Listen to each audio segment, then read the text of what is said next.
Bienvenue sur Prends les rênes, le podcast qui explore l'art de prendre sa place. Je suis Élodie Serp, ancienne officier de marine devenue équicoach spécialisée dans le leadership naturel.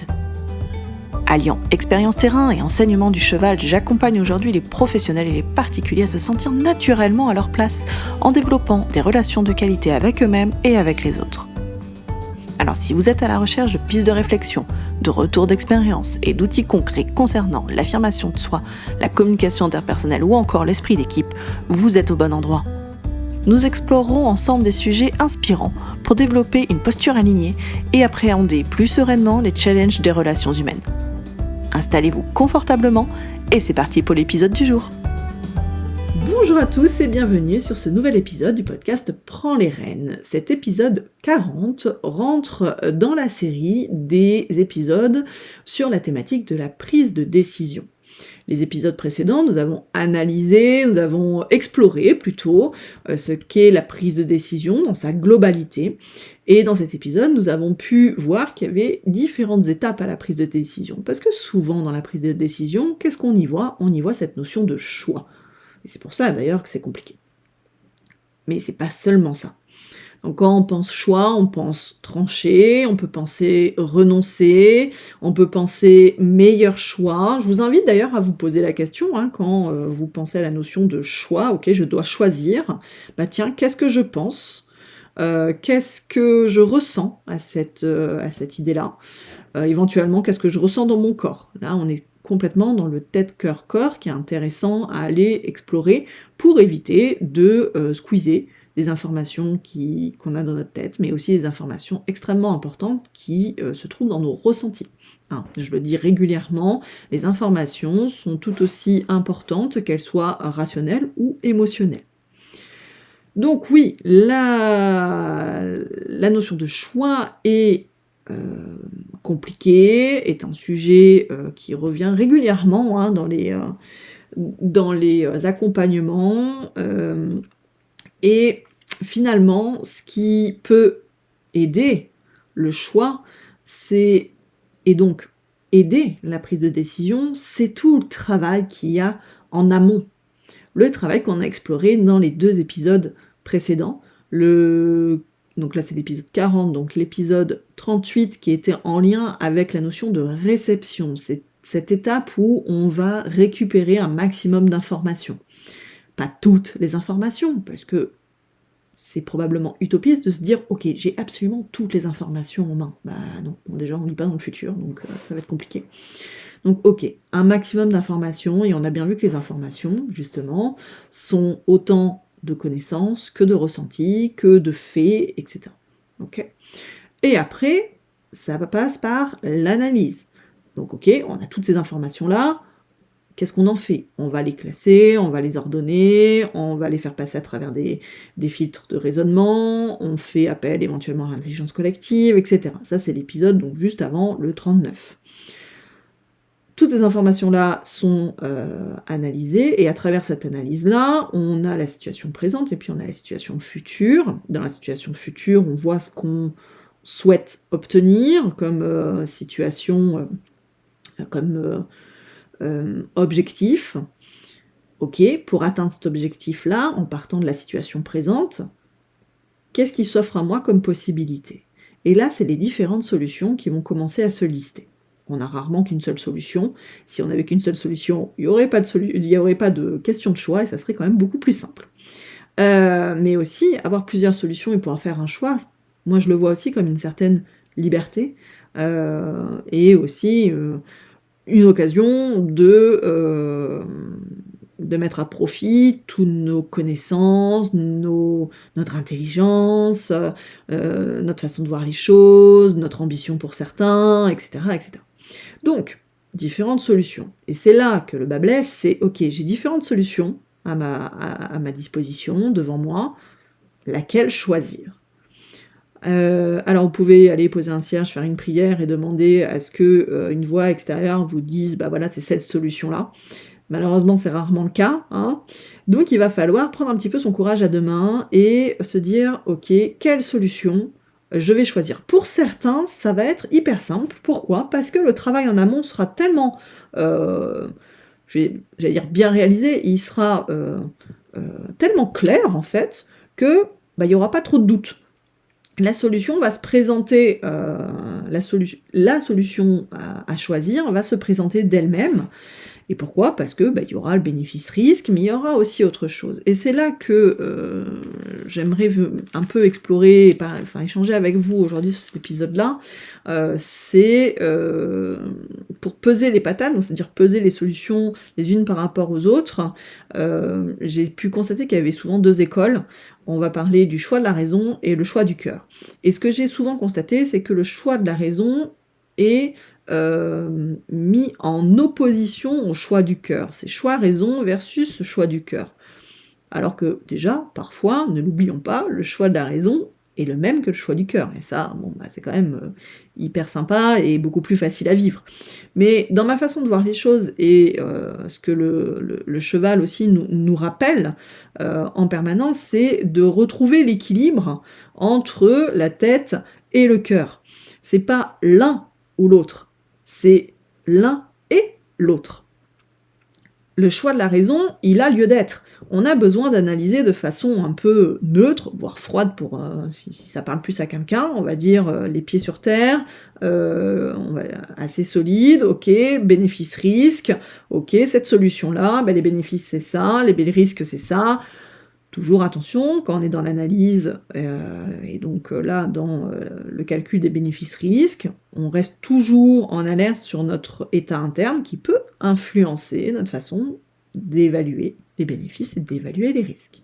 Je vous conseille d'écouter les 2 épisodes précédents qui en parlent. Okay, parce que on a notre façon de voir le monde, on a nos émotions du moment, on peut être plus fatigué, plus sensible, ça peut être une situation qui peut être très stressante. On va pas voir les choses de la même manière que si la situation n'était pas stressante, si ça concernait quelqu'un d'autre, etc. Okay. Mais cette analyse, ce choix de la raison, où on va vraiment voir bénéfice-risque, très terre à terre, sans émotionnel, en mode j'ai envie, je désire, a toute sa place, puisque c'est bien sur ça qu'on va s'appuyer pour prendre la décision et faire le choix le plus raisonnable. Vous voyez ce mot, voilà, raisonnable. Mais le choix du cœur, il a tout à fait sa place. Pourquoi? Parce que c'est lui qui va nous permettre de durer dans le temps. C'est lui qui va nous permettre de nous engager. C'est lui qui va nous permettre d'y mettre cette conviction. D'accord? Le résultat, l'objectif qu'on veut atteindre, c'est notre vision. Pour atteindre cette vision, si on n'a pas l'énergie, si on n'a pas l'élan, si on n'a pas cette conviction, on n'ira pas. Ou on lancera, mais il n'y aura pas l'âme derrière, il n'y aura pas cet élan qui va nous porter. Si on n'a pas cette motivation, ça sera extrêmement compliqué, peut-être qu'on y arrivera, mais ça risque d'être énergivore. Et finalement, où est le plaisir dans tout ça? Alors vous allez me dire, ouais, t'es mignonne Hello, mais tu vois, quand je fais ma déclaration d'impôt, je fais ça, et j'y prends pas franchement du plaisir, c'est long à faire, etc. Oui, ok, il y a des choses où clairement on n'a pas envie, on n'a pas de désir. Bon, c'est effectivement comme ça. Mais là, quand vous êtes dans une situation que vous allez devoir prendre une décision, qui plus est quand vous êtes par exemple chef de service ou dirigeant, quand vous prenez vos décisions, mais que vous n'y croyez pas, que c'est juste un bénéfice-risque, et que on va faire comme ça, et qu'il n'y a pas d'âme profonde, il n'y a pas d'envie, il n'y a pas de conviction, ça va vite se sentir. Et ça, alors le cheval, par exemple, quand vous travaillez avec lui, si vous n'êtes pas convaincu du résultat que vous voulez atteindre, autant vous dire que vous pouvez toujours courir pour réussir à le faire adhérer à votre vision et à lui transmettre, en fait, à travers votre posture et à travers votre énergie, ce que vous voulez atteindre. Ça, je le vois, mais régulièrement. À partir du moment où vous faites sauter comment dire? Ah, je trouve pas le mot, mais quand vous dépassez ce « ok, je dois faire ça » et que vous le transformez en « j'ai envie de faire ça », alors aussi, j'exagère un petit peu sur ma façon de le dire, mais c'est pour bien vous montrer ce petit truc en plus, si vous voulez, cette étincelle, voilà, qui va venir en fait motiver, qui va venir alimenter cet élan pour tenir aussi dans le temps. Parce que ce qui est important quand vous pesez les patates, donc quand vous pesez vos solutions, c'est de vous posez la question, est-ce que vous avez vraiment envie d'y aller? Est-ce que vous avez vraiment envie, là, si vous choisissez cette solution-là, ok, comment je me projette dans 3 mois, 6 mois, etc.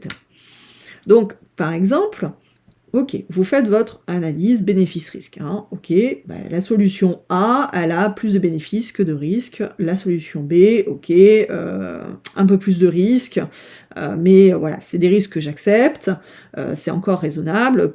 Et par exemple, solution C, bon, non, là, les risques sont beaucoup trop grands, je ne suis pas prêt à les accepter, donc celle-là, je la raye. Ok, et donc petit à petit, ça va vous permettre de classer vos solutions par rapport à, on va dire, la raison, la tête. Le choix du cœur. Vous reprenez chaque solution, vous pouvez très bien le faire en même temps, c'est ok, quand je vois cette solution-là, comment je me sens? Est-ce que je sens un élan, une étincelle? Est-ce que je sens une envie? D'accord?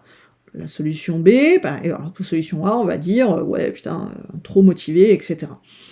Solution B, ouais, je vois bien, mais là, cette contrainte-là, ça me paraît, je sais pas, il y a quelque chose qui me chiffonne, voilà. Tout ça, c'est des informations super importantes. Pourquoi? Parce que, ok, est-ce que je suis prêt ou prête à faire ces efforts-là pour mettre en place cette solution? C'est pas tout de choisir. Une fois que vous allez choisir, qu'est-ce qui vient après? Ça va être mettre en place la solution, ça va être mettre en place un plan d'action, ça va être tenir ce plan d'action, ça va être suivre ce plan d'action, ça va être ajuster, parce que bien sûr ça va pas se passer comme on l'aura décidé, comme d'habitude. Donc ok, comment j'ajuste, comment j'oublie pas mon objectif, et voilà. Et tout ça, s'il n'y a pas la motivation, s'il n'y a pas l'élan, ça va être compliqué. Maintenant, encore une fois, si on fait que le choix du cœur en disant ouais, je veux absolument ça, attention, hein, la notion un peu d'insouciance, de caprice, non, c'est trouver le bon équilibre entre le choix de la raison et le choix du cœur.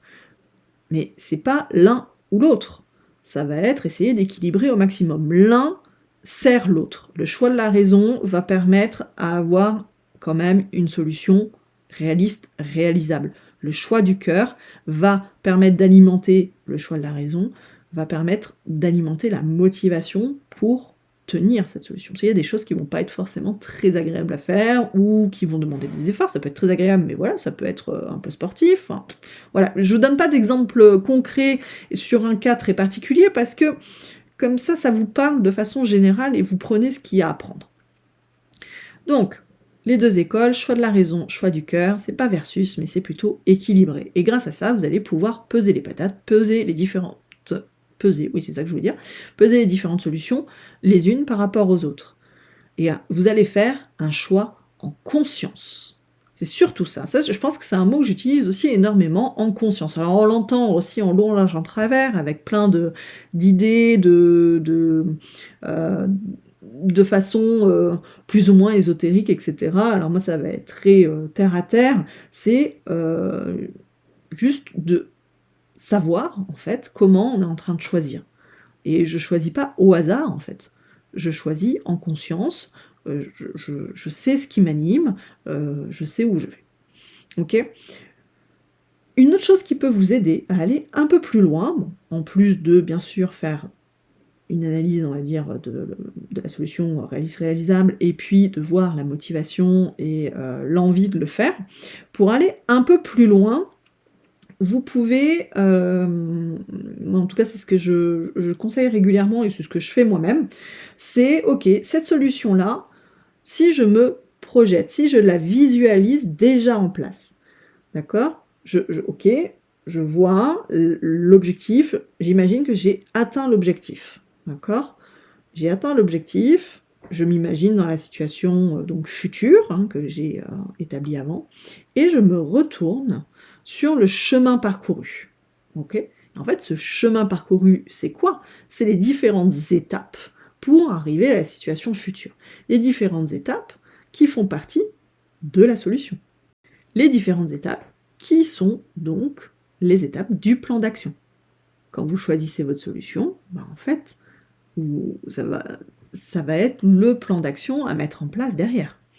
Donc, ça va vous permettre de vous dire, ok, je me rends compte de ce que j'ai à faire, les différentes étapes que je dois mettre en place, Et vous pouvez évaluer, bon déjà si c'est toujours réaliste, réalisable, parce qu'il y a peut-être des étapes qui vont apparaître et vous dire « Oh, bah là, attends, là j'ai pas la ressource », par exemple un projet à 50 000 balles, est-ce que j'ai la ressource là maintenant de suite? Est-ce que je peux acquérir cette ressource-là? Est-ce que je peux faire un prêt? Est-ce que je fais une cagnotte? Enfin bon, voilà. Vous voyez, chaque étape va vous permettre d'évaluer, encore une fois, le choix de la raison, mais aussi le choix du cœur.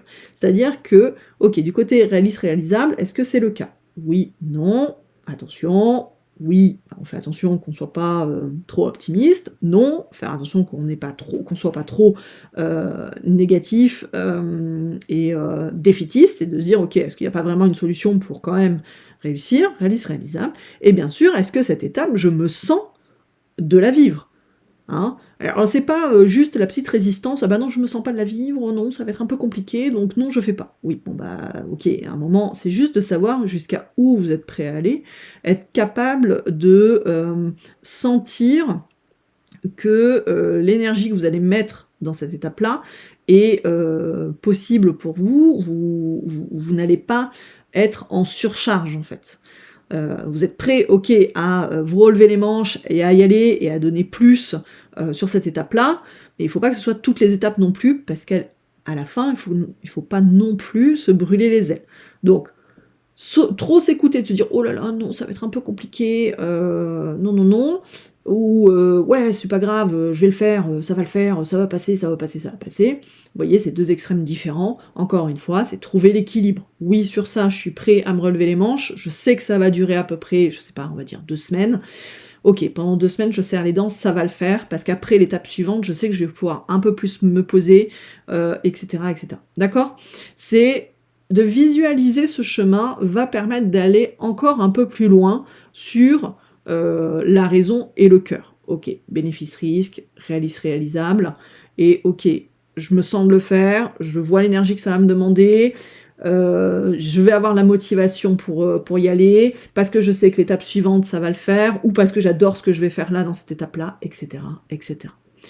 Voilà un petit peu ce que j'avais envie de vous dire sur cette notion du choix dans la prise de décision.